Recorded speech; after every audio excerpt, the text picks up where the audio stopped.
Vous êtes-vous déjà demandé comment un seul instant, une seule décision prise dans le feu des émotions pouvait bouleverser à jamais le destin de deux êtres?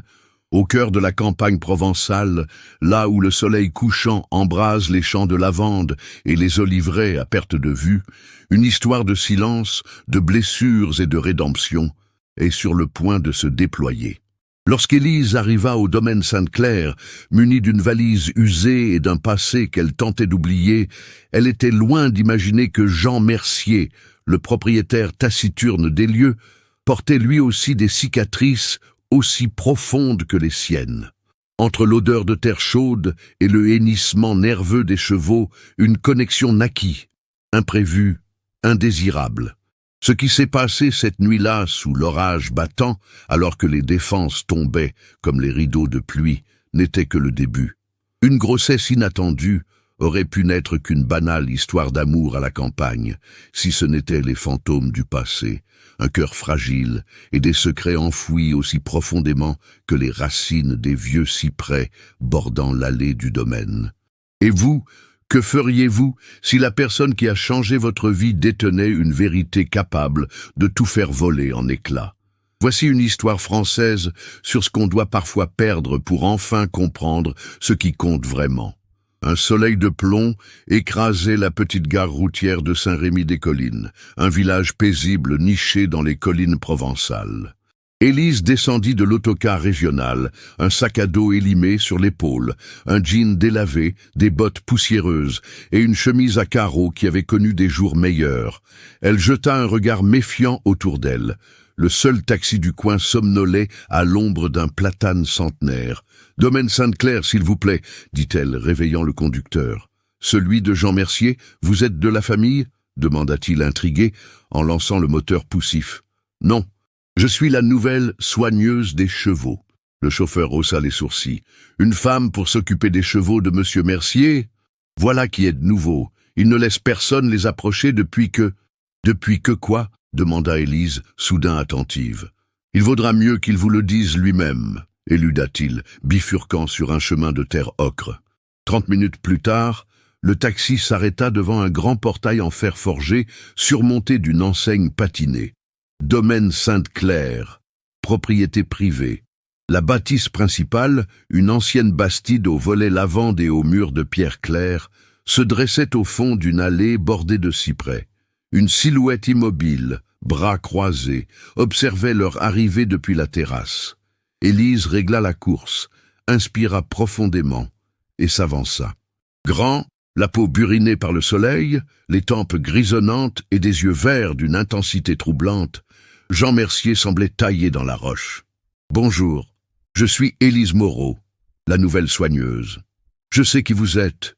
Vous êtes en retard. » Sa voix était grave, sans chaleur. « L'autocar est tombé en panne en route, » répondit-elle, calme. « Je peux commencer tout de suite. Je me fiche de votre CV ou de vos références. Ici, c'est moi qui décide. » Bien compris. Une femme rondelette apparut sur le seuil. « Jean, laisse donc la pauvre fille souffler un peu. Viens, ma petite, je vais te montrer ta chambre. » Mamie Colette, la gouvernante du domaine, entraîna Élise à l'intérieur. Elle sentait encore le regard de Jean peser dans son dos. 1 heure plus tard, après avoir déposé ses affaires dans une chambre modeste au fond de la maison, Élise se dirigea vers l'écurie. Jean y supervisait 2 ouvriers. « Je demande la permission de faire connaissance avec les chevaux. »« Faites ce que vous voulez, sauf avec celui-là, » dit-il en désignant un superbe alezan isolé dans un box plus grand. Mistral ne supporte pas les inconnus. Ignorant l'avertissement, Élise s'approcha lentement du cheval. Il hennit, nerveux. « Reculez !» ordonna Jean. « Il est dangereux. »« Il n'est pas dangereux, » répliqua-t-elle doucement. « Il souffre. Regardez l'enflure sur son antérieur. » Absurde. Le vétérinaire est passé hier. Alors votre vétérinaire est incompétent. Elle s'agenouilla pour examiner le sabot. C'est une infection. Si je n'étais pas arrivé aujourd'hui, il serait mort demain. L'expression de Jean passa de l'irritation à l'inquiétude. Vous en êtes sûr? Absolument. J'ai besoin d'eau tiède, de sel et de quelques antiseptiques. Après un moment d'hésitation, il se tourna vers un ouvrier. Marcel, Aide-la avec ce qu'elle demande. Quelques heures plus tard, Mistral était soigné et plus calme. Élise retrouva Jean sur la terrasse, contemplant le crépuscule avec un verre d'Armagnac. « Il va s'en sortir, » dit-elle. « J'ai nettoyé la plaie et appliqué un traitement. Demain, il devrait déjà aller mieux. » Jean hocha la tête sans la regarder. « Merci, » dit-il simplement. « Ce soir, vous dînez avec nous à la maison. » Ce n'était pas une invitation, mais un ordre, peut-être un premier signe de trêve. Les jours suivants instaurèrent une routine tacite au domaine Sainte-Claire. Élise se levait avant l'aube, soignait les chevaux, vérifiait l'alimentation, observait les exercices. Mistral, comme elle l'avait prédit, se rétablit vite et hennissait à son approche, au grand désarroi visible de Jean qui restait à distance. Un après-midi lourd, alors qu'elle brossait le pelage brillant de l'alezan, elle sentit sa présence. « Comment avez-vous réussi à l'apprivoiser si vite ?» demanda-t-il, visiblement intrigué. « Je ne l'ai pas apprivoisé, j'ai gagné sa confiance. Il n'est pas agressif, il a peur. Quelqu'un lui a fait du mal. » La voix d'Élise trahissait une résonance intime. Jean la fixa plus intensément. « Vous parlez comme si vous compreniez ce qu'il ressent. »« Peut-être que je comprends, » répondit-elle, énigmatique. Ce soir-là, pendant le dîner silencieux, le téléphone d'Élise vibra. Elle pâlit en voyant l'écran. Elle se leva brusquement. « Excusez-moi, » murmura-t-elle, se réfugiant sur la terrasse. Jean, derrière la fenêtre, l'observa. Elle parlait à voix basse, geste tendu, visiblement bouleversée. Lorsqu'elle revint, ses mains tremblaient. « Un problème ?» demanda-t-il, se servant du riz. « Rien d'important, » mentit-elle. Le lendemain, Jean vint à l'écurie avec des papiers à la main. « Il me faut votre signature pour des formalités. » Elle lut, concentrée. Il la fixait. « J'ai vu votre réaction hier soir. Qui vous harcèle au téléphone ?» Élise se raidit. « Cela ne vous concerne pas.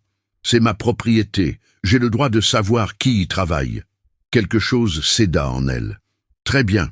J'ai quitté une relation destructrice à Paris. Il n'a pas accepté la rupture. Il vous a fait du mal ?» Sa voix s'adoucit. « Je ne veux pas en parler. » Plus tard, elle le surprit dans l'écurie, parlant doucement à Mistral. Elle recula discrètement, mais il la vit. Marie l'a acheté à une vente. Il était en piteux état. Elle disait qu'elle pouvait le sauver. Il caressa l'encolure de l'animal. « C'était ma femme. »« Elle est où maintenant ?» demanda Élise, devinant déjà. « Pneumonie. Il y a 5 ans. Elle est restée avec lui toute une nuit, sous la pluie. Elle a sauvé le cheval, mais pas elle-même. » Élise s'approcha. « Je suis désolée. Elle était aussi soigneuse. La meilleure. Un héritage difficile à égaler. »« Impossible !» corrigea-t-il, s'éloignant. Dans un coin de la sellerie, Élise trouva une vieille boîte à photos. L'une d'elles montrait Jean, souriant, un visage qu'elle ne lui connaissait pas, aux côtés d'une femme à cheval. Au dos, Marie un Mistral, concours régional 2015. Son téléphone sonna. Le même numéro. Elle répondit enfin. « Arrête de m'appeler. Je sais où tu es, Élise. Une petite ferme en Provence, ça ne cache pas bien. Laisse-moi tranquille, Marc. C'est terminé. Rien n'est terminé tant que je ne l'ai pas décidé. Et tu sais que tu me dois encore. Des comptes. » Elle raccrocha, le cœur battant à tout rompre.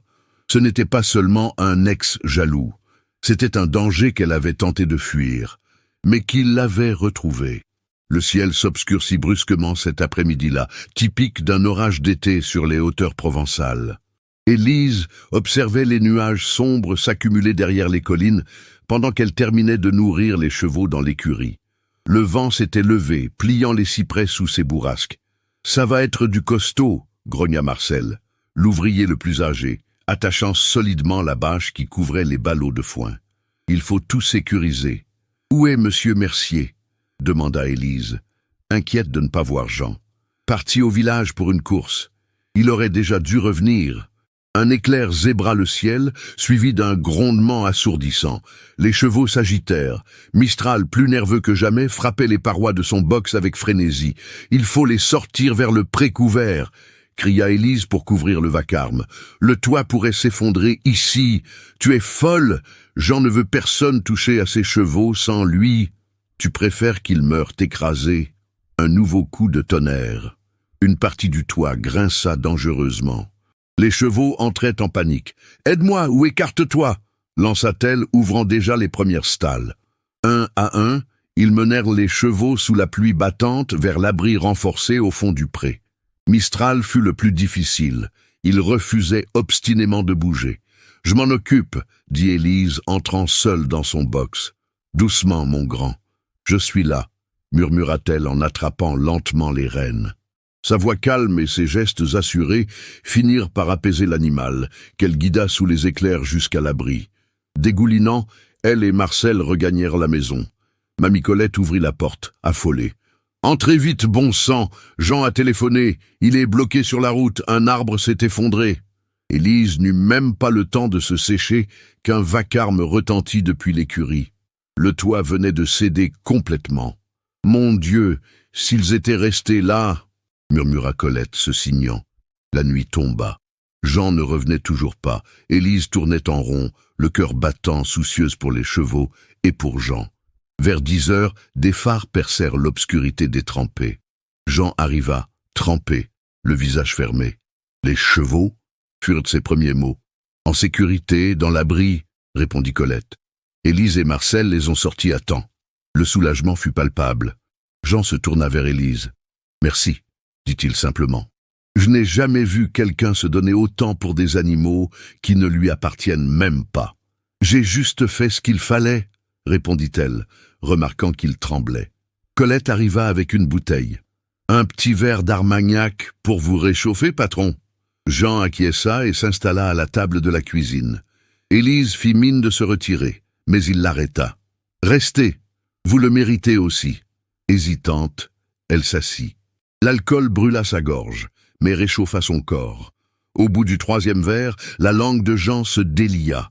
Alors que la pluie tambourinait sur le toit et que le vieux poste diffusait des airs de musette, il parla de Marie, de leur rencontre, de leur passion commune pour les chevaux. « Depuis qu'elle est partie, je n'ai jamais pu avancer », avoua-t-il, la voix voilée. « La douleur ne disparaît pas », dit Élise doucement. « On apprend juste à la porter. » Leurs regards se croisèrent. Un moment suspendu, hors du temps. Sa main rugueuse effleura la sienne sur la table. C'est alors qu'Élise remarqua une photo encadrée au mur. Marie Mercier, souriante, lors d'un concours équestre. Et soudain, le choc. Elle connaissait ce visage. Marie, c'était Martha, sa professeure d'équitation lorsqu'elle était adolescente. Celle qui l'avait accueillie comme une fille quand ses parents s'étaient séparés. Comment expliquer à Jean que sa défunte épouse avait été sa mentor? Que ce domaine n'était pas un simple refuge, mais un souvenir vivant de son enfance. Mars s'installait avec ses matinées fraîches et ses journées plus douces. Une semaine après l'orage, Élise se leva nauséeuse. Elle courut aux toilettes, vomissant violemment. Elle accusa le poisson de la veille et reprit ses tâches, mais les malaises se répétèrent, surtout le matin. Une après-midi, en ferrant un cheval, un vertige la fit chanceler. « Encore malade, ma fille ?» demanda Marcel inquiet. « Ça fait 3 fois cette semaine. »« Ce doit être une grippe passagère, » tenta-t-elle de se convaincre. Mais quand ses règles n'arrivèrent pas, elle dut se rendre à l'évidence. Elle compta les jours sur son petit calendrier mural. La conclusion était limpide. Elle était enceinte. Sidérée, elle s'assit sur son lit. Cette nuit-là, après l'orage, ce moment de faiblesse partagé avec Jean, trop de confidences, trop d'Armagnac, trop de solitude. Elle se rappela être partie à l'aube, sans un mot. Les jours suivants, Jean avait repris son masque impassible. Elle aussi. Comment lui dire que je porte l'enfant d'un homme qui aime encore un fantôme? Souffla-t-elle à la pièce vide. Elle prit son téléphone. « Anna, j'ai besoin d'aide » murmura-t-elle. « Élise? Bon sang, enfin! Où es-tu passée? »« En Provence. Je travaille dans un haras. Marc te cherche comme un fou. »« Je sais. Il m'a retrouvée. Et maintenant, je suis enceinte. » Silence à l'autre bout. « Du propriétaire de la ferme. Et il est au courant. »« Non. Il est veuf, fermé comme une huître. Cette nuit-là n'aurait jamais dû arriver. Tu dois lui dire, pour qu'il me mette à la porte, et que je me retrouve sans abri avec Marc à mes trousses. » Il a le droit de savoir. Élise soupira. Je vais choisir le bon moment. Le lendemain, alors qu'elle nourrissait les chevaux, Mamie Colette entra avec un gâteau maison. Un petit quelque chose, ma fille. Tu es toute pâle, faut bien te nourrir. Merci, c'est gentil. Elle la dévisagea d'un œil rusé. C'est nausée. Tu as pensé que tu pourrais attendre un heureux événement? Élise se figea. Que voulez-vous dire? J'ai élevé 6 enfants. Je reconnais les signes. Et je suis pas aveugle. Je vous ai vus tous les deux. Oh, Colette, je vous en prie. Ne t'en fais pas, j'ai encore rien dit, pour l'instant, lança-t-elle avec un clin d'œil. Mais Jean doit savoir. Je lui dirai, quand ce sera le bon moment. 2 jours plus tard, alors qu'Élise entraînait Mistral dans le rond de longe, elle surprit des regards insistants entre les ouvriers. L'un d'eux s'éclipsa en la voyant approcher. En revenant vers l'écurie, elle trouva Jean l'attendant, visage fermé. « Il faut qu'on parle. »« De quoi ?»« Ne fais pas semblant. Colette m'a dit que tu es enceinte. » Elle blêmit. « Je comptais te le dire. Quand ce ne serait plus possible de le cacher, toute la commune en parle déjà. Toute la commune ? Colette a de la famille partout, et moi, je suis le centre des ragots. Je suis désolé, C'est vraiment de moi ? Cette phrase la gifla. Comment peux-tu dire ça ? Tu ne m'as jamais vraiment parlé de ton passé. Ton ex qui te harcèle. Tu crois que j'ai manigancé tout ça ? Que je suis venu ici pour tomber enceinte et piéger un veuf ? Les larmes montaient. Je pars demain. Elle tourna les talons, mais il la retint par le bras. Attends, je ne te chasse pas. Je n'ai pas besoin de ta pitié. Je saurai me débrouiller. Et le bébé, notre enfant. Maintenant, c'est notre enfant. Il y a 5 minutes, tu doutais de lui. Un bruit de moteur interrompit leur dispute. Le vétérinaire arrivait. Jean relâcha son bras. Cette conversation n'est pas terminée. Tandis qu'il s'éloignait, Élise posa une main tremblante sur son ventre encore plat.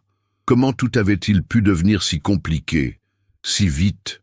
Juin habillait les fenêtres du domaine de guirlandes et fanions colorés. Ce soir-là devait se tenir la fête du village de Sainte-Claire, tradition locale depuis l'époque du père de Jean. La grossesse d'Élise, désormais bien entamée, se devinait à peine sous ses chemises amples. Depuis la révélation, les jours s'étaient succédés dans un équilibre fragile. Jean oscillait entre une sollicitude maladroite et une froideur silencieuse. Aucun mot n'avait été échangé sur la nuit de l'orage. Ils coexistaient, simplement. « Tu ne vas pas te préparer pour la fête ?» lança Mamie Colette en entrant dans sa chambre avec une robe fleurie à la main. C'était à ma fille cadette, elle tirait à merveille. Je ne suis pas sûr de vouloir y aller. Et pourquoi pas? C'est la plus belle fête de la région. Il y aura de la bonne cuisine, de la musique, des danses.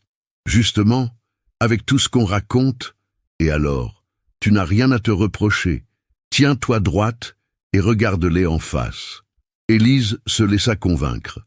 La robe rouge, simple et décorée de petites fleurs blanches, lui allait parfaitement, floutant doucement les courbes de sa grossesse.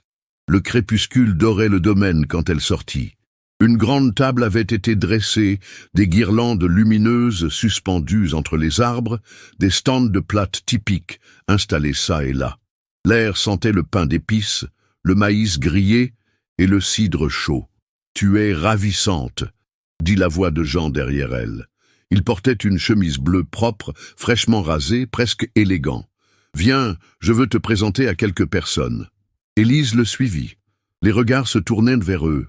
Jean la présenta aux voisins, aux commerçants, aux anciens amis de la famille.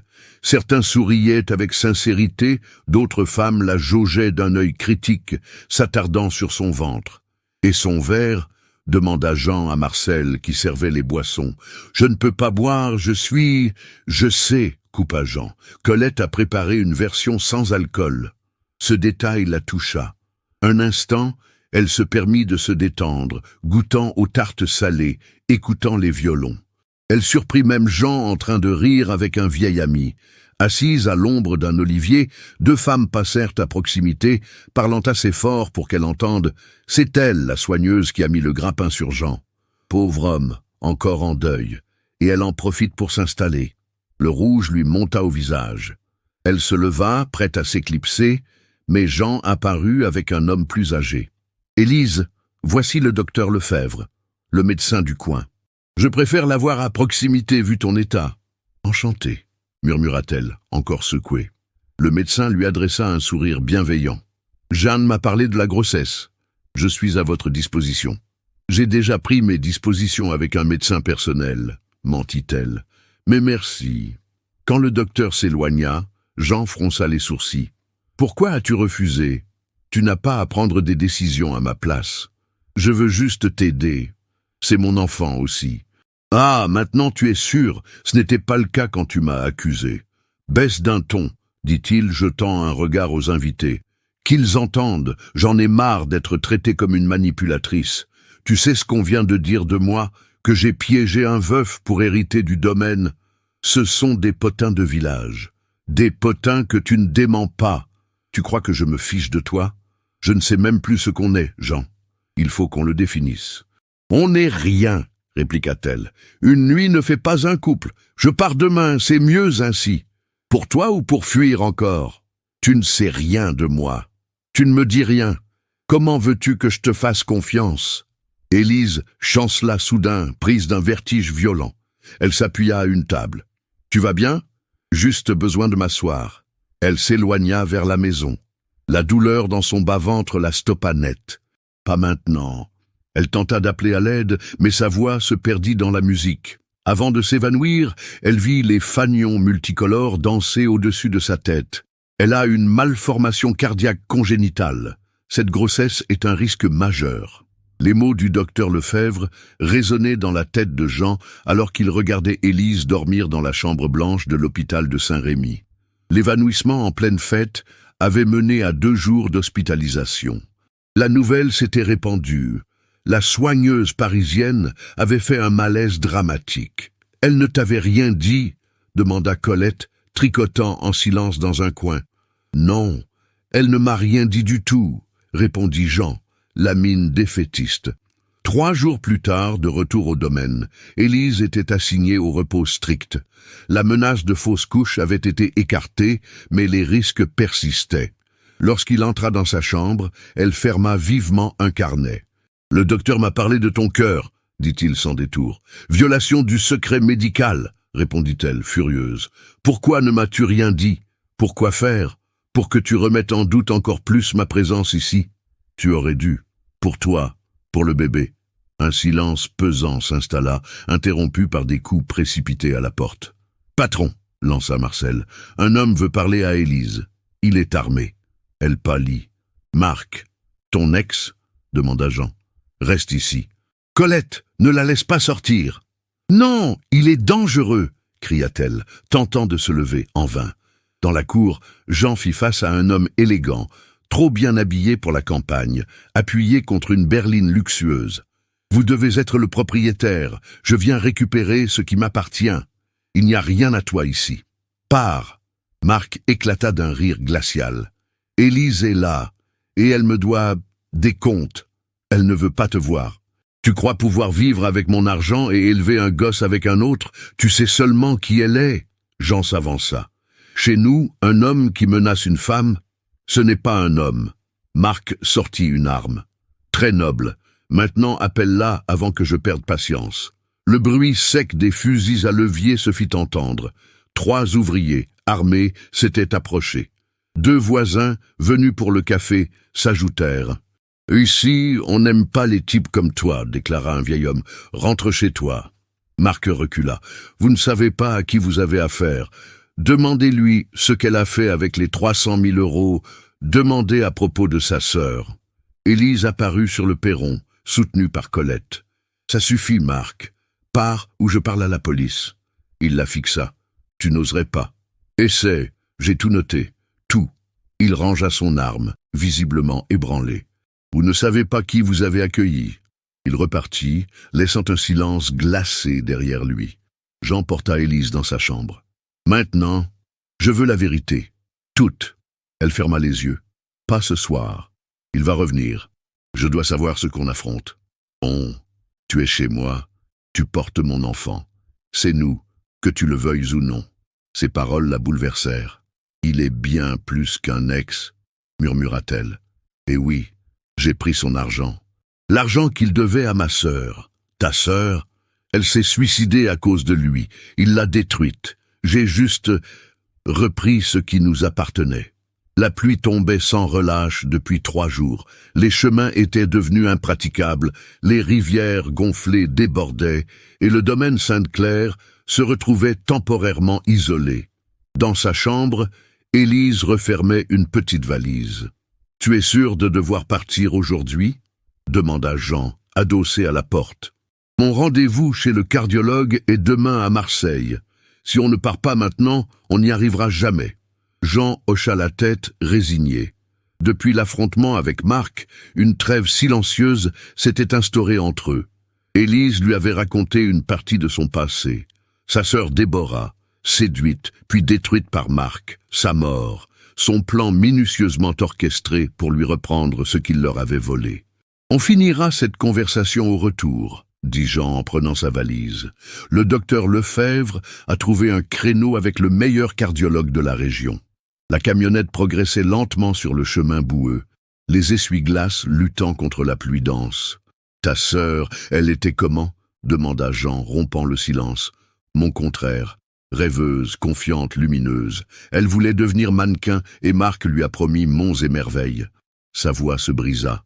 Quand elle a compris à qui elle avait affaire, il était trop tard. « Et toi ? Je l'ai rencontré à son enterrement. Il a eu l'audace de venir. J'ai su que je devais agir.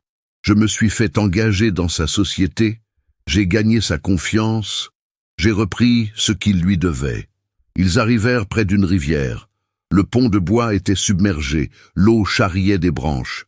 On ne peut pas passer. Il faut rebrousser chemin. Dit, mais à peine avait-il entamé le demi-tour qu'un éboulement bloqua aussi la route de retour. On est coincé, constata Jean, regardant son téléphone. Pas de réseau. La pluie ne cessait pas. Élise pâlit, sa respiration s'accéléra. Respire lentement. Je connais un abri à 2 kilomètres, une vieille ferme. Sous cette pluie, on n'a pas le choix. Sous un impair partagé, ils avancèrent lentement dans la boue. Au bout d'1 heure, une maison de pierre apparut. « Mère Séraphine !» cria Jean. « C'est Jean Mercier. » La porte s'ouvrit sur une vieille femme noire, aux cheveux argentés, sereine malgré la tempête. « Petit Jean, le fleuve vous a ramené jusqu'à moi. » L'intérieur était modeste, mais chaleureux. Des herbes sèches pendaient du plafond, des images de saints ornaient les murs, le feu crépitait dans la cheminée. « Elle attend la vie, » dit la vieille en regardant Élise. « Mais elle porte aussi un grand poids. Comment savez-vous ? 50 ans de prières et de soins, ma fille, ça se voit dans les yeux. » Ils mangèrent un bouillon réconfortant pendant que Jean l'aidait à colmater une fuite sur le toit. Élise observa les plantes suspendues, les fioles, les icônes. « Vous soignez aussi les animaux ? » « Tout ce qui respire depuis que mon homme est parti. » La nuit tombée, la pluie se calma enfin.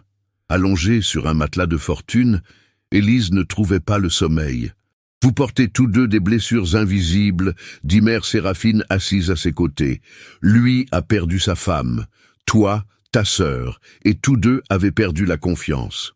Comment le savez-vous » Elle sourit. La douleur parle sa propre langue. Au petit matin, sous un ciel encore lourd, Mère Séraphine réalisa un rituel de protection. Elle bénit Élise, Jean et l'enfant à naître avec des rameaux de laurier, des mots anciens et une grande douceur. Quelque chose se brisa en Élise. Les larmes coulèrent librement. « Oui, j'ai pris son argent, » avoua-t-elle à Jean. « Mais c'était pour Déborah. Et je suis venue ici parce que c'est le dernier endroit où je me suis sentie en sécurité, enfant. C'est ici que ta femme, Marie, m'a enseigné l'équitation. » Le choc se peignit sur le visage de Jean. « Tu as connu Marie. Pourquoi ne me l'as-tu jamais dit ? J'avais peur de ta réaction. Elle a été ma mentor. J'ai reconnu son nom dans l'annonce. Et j'ai su que je serais en sécurité ici. » Mère Séraphine sourit, comme si elle attendait ce moment. Il n'y a pas de hasard, que des rendez-vous tissés par le destin. Jean resta longtemps silencieux. Marie disait toujours qu'elle apprenait plus que le galop. Elle enseignait la confiance, murmura-t-il enfin. On dirait bien qu'elle nous a réunis. Quand ils revinrent au domaine, quelque chose avait changé entre eux. Une compréhension mutuelle, plus profonde que les mots. « Tu sais, » dit Jean en l'aidant à descendre de la voiture, « Marie aurait aimé voir Mistral entre de bonnes mains, et savoir que son ancienne élève porte notre enfant. C'était peut-être la forme de déclaration la plus honnête qu'il pouvait offrir. Pour l'instant, cela suffisait. Août apporta une sécheresse implacable à la région. Le ciel restait désespérément bleu, les pâturages jaunissaient, les abreuvoirs se vidaient lentement. Les animaux souffraient. Il faut déplacer les chevaux vers le pré-nord. Le ruisseau y coule encore. Marcel fronça les sourcils. Mais c'est à la limite des terres du colonel Juvénal. Il rêve de récupérer cette parcelle. Pas le choix. Les chevaux ont besoin d'eau.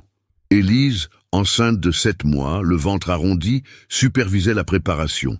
Malgré les recommandations du médecin, elle refusait de rester inactive. « Tu ne devrais pas être dehors sous cette chaleur », la gronda Jean, lui tendant une gourde. « Je suis enceinte, pas invalide. » Il sourit en essuyant une mèche de sueur de son front.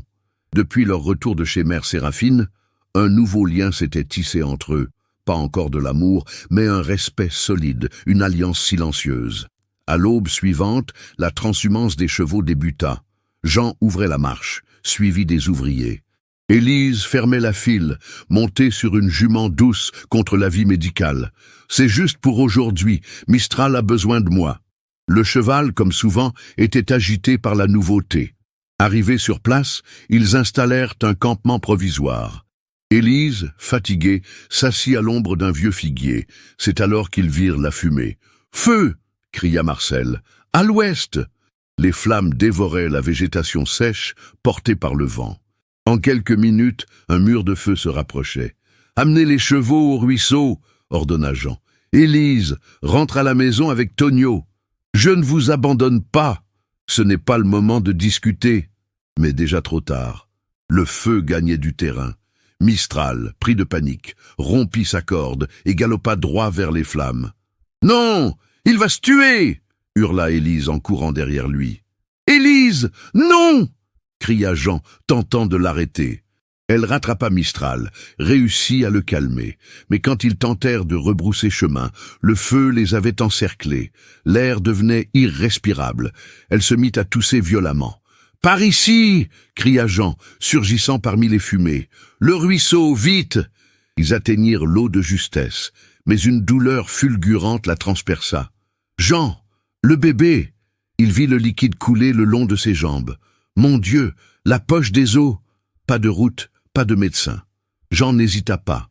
Il installa des couvertures sous un arbre au bord de l'eau. « Tiens bon, je vais chercher de l'aide. »« Non, je n'y arriverai pas sans toi. » Les contractions s'intensifiaient. Le travail commençait, trop vite. « Écoute-moi, » dit Jean en tenant son visage. « Avant d'être fermier, j'étais médecin, gynécologue, obstétricien. J'ai abandonné après avoir échoué à sauver Marie. Mais aujourd'hui, je ne vous perdrai pas. » Elle écarquilla les yeux. « Tu étais médecin ?» Le destin est ironique, n'est-ce pas? Pendant 2 heures, Jean guida Élise dans cet accouchement chaotique. Il surveillait son cœur, son souffle, chaque signe de danger. « Elle arrive, » dit-il enfin. « Prochaine contraction, pousse. Je ne peux pas... Mon cœur, regarde-moi. Tu es plus forte que la peur, plus forte que Marc, plus forte que tout. Notre fille a besoin de toi, moi aussi. » Dans un cri venu du plus profond d'elle-même, Élise donna vie à un miracle. Le cri perçant d'un nouveau-né fendit l'air, se mêlant au clapotis du ruisseau et au crépitement lointain du feu. « Une fille !»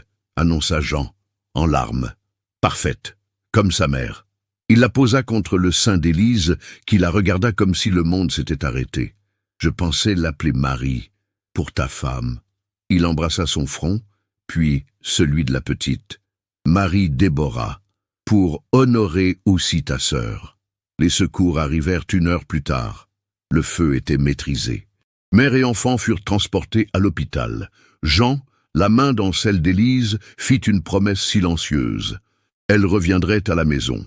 Les pleurs de l'enfant résonnaient sous la terrasse de la Bastide, tandis que l'aube peignait le ciel de Sainte-Claire en rose et orange.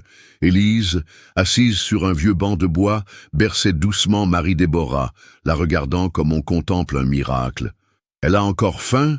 demanda Jean, sortant avec une tasse de café brûlant. « Et du caractère !» sourit Élise, ajustant la couverture autour de sa fille. « Exactement comme son père. » Il s'installa à côté d'elle, observant en silence ce tableau vivant. 2 mois s'étaient écoulés depuis l'accouchement dramatique. Élise avait passé une semaine à l'hôpital, son cœur fragile mis à rude épreuve.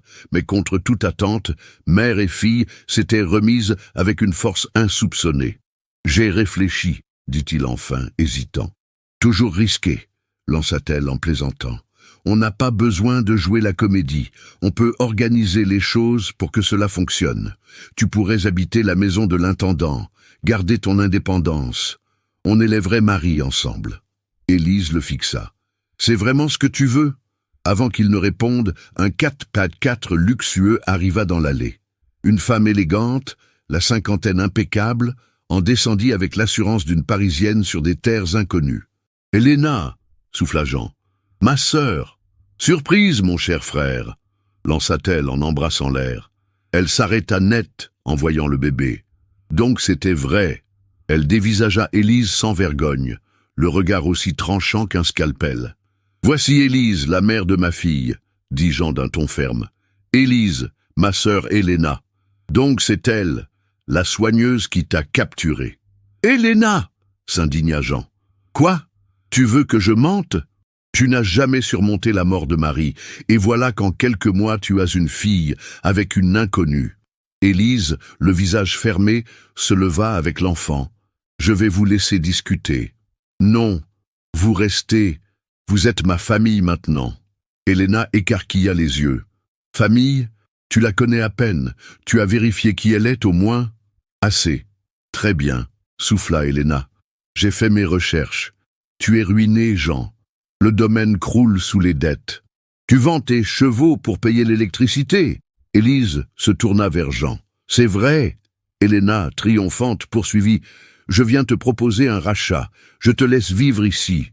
Je construis un centre équestre de luxe. » Jean la regarda longuement. « Et trahir l'héritage de Marie? Jamais. Alors regarde-la bien. Elle va partir comme les autres. » Mais ce fut Élise qui prit la parole. « On peut sauver ce domaine. J'ai de l'expérience en tourisme équestre. On peut ouvrir un centre d'équithérapie. Il y a un vrai besoin et un marché. » Héléna ricana. « Tu vas sauver la Provence avec des poneys et des enfants? »« Non, » dit Élise. « Mais je vais sauver cette maison et l'âme de ce lieu. » Héléna, piquée au vif, quitta les lieux en maugréant. Quelques jours plus tard, Jean entra dans la chambre d'Élise, une lueur nouvelle dans les yeux. « Faisons-le, ton projet. Ensemble. » Elle le regarda, le cœur battant. Et Héléna? Elle est repartie. Mais avant, elle a dit quelque chose, qu'elle ne m'avait jamais vu regarder quelqu'un avec autant d'espoir. Depuis Marie, 1 an plus tard. Des familles arrivaient par petits groupes, enfants rieurs en main, parfois en fauteuil, parfois autistes, souvent émus. Le centre Sainte-Claire d'équithérapie et de tourisme rural était devenu une référence régionale. Dans la carrière couverte, Élise dirigeait une séance avec une petite fille en situation de handicap montée sur un Mistral calme et docile.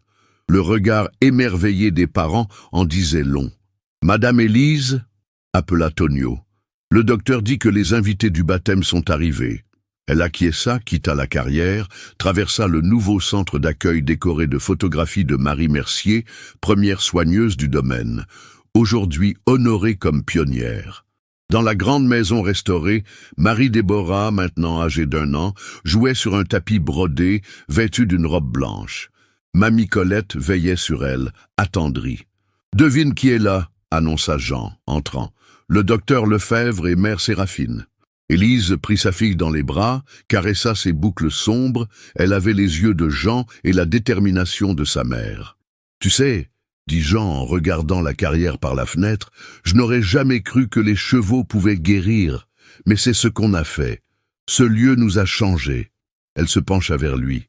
Et tu m'as guéri aussi. On s'est soignés l'un l'autre. Il l'embrassa tendrement, un geste encore nouveau mais sincère.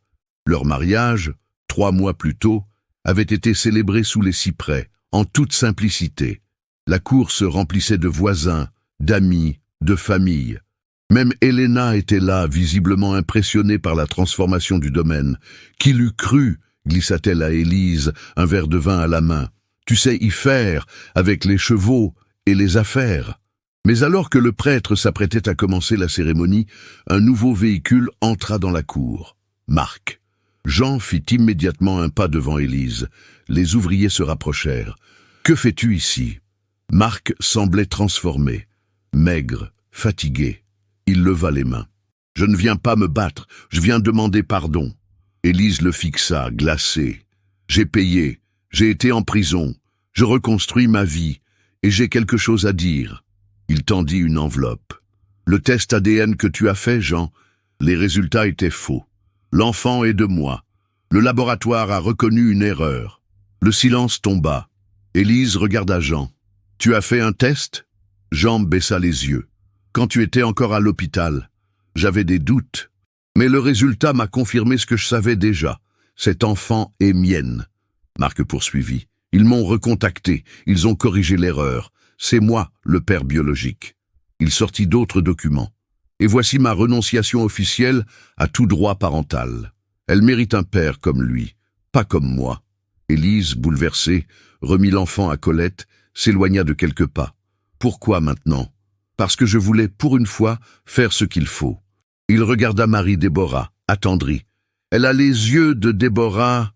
Élise fondit en larmes. Marc recula. « Soyez heureux, tous les deux. » 1 minute passa après son départ.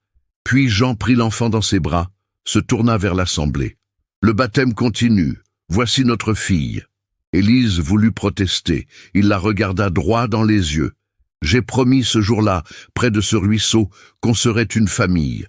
Rien, ni ADN, ni passé, ne changera cela. » Les invités applaudirent. Le prêtre reprit la cérémonie. Au loin, un hennissement retentit. Mistral, suivi d'une jument et d'un poulain, s'avançait dans la cour. Mère Séraphine sourit. La vie trouve toujours le chemin. Alors que le soleil se couchait sur la colline, Jean, Élise et Marie-Déborah regardèrent le petit poulain faire ses premiers pas. Une nouvelle génération, une nouvelle famille, non définie par le sang, mais par l'amour, la volonté et la promesse de ne jamais se lâcher.